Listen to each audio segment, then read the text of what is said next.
Hi, and welcome back to our how-to series on iC-R helmets. Today, we're going to be going over connecting your Android phone to your iC-R helmet through Android Auto. Go ahead and turn on your iC-R helmet and then navigate over to the Android Auto option all the way on the right-hand page of your iC-R dashboard.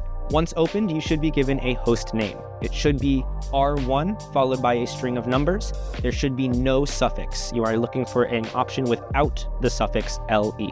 Now, on your phone, make sure that you have Wi-Fi on.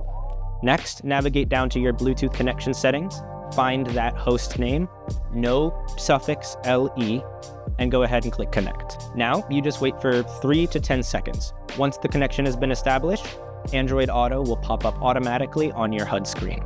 To disconnect from Android Auto, just turn off both the Wi-Fi and Bluetooth options on your phone.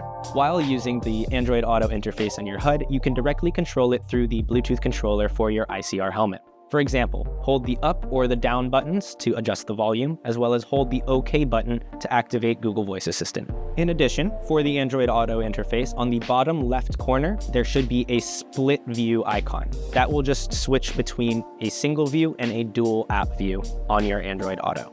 As well as you can hold down the back button for about 2 seconds to do the same thing. While in the Android Auto interface, there should be a car icon on the bottom left-hand side of the screen. That will bring you back to the iC-R dashboard. You can also do the same action by holding the back button on your iC-R remote. And finally, similar to Apple CarPlay, all of your typical apps for navigation, music, calling will all work seamlessly through Android Auto through the iC-R helmet. And that's it. Thank you so much for catching up on this episode of the iC-R How-To series. Check out the next one for more updated tips and tricks, and we'll see you then. Bye.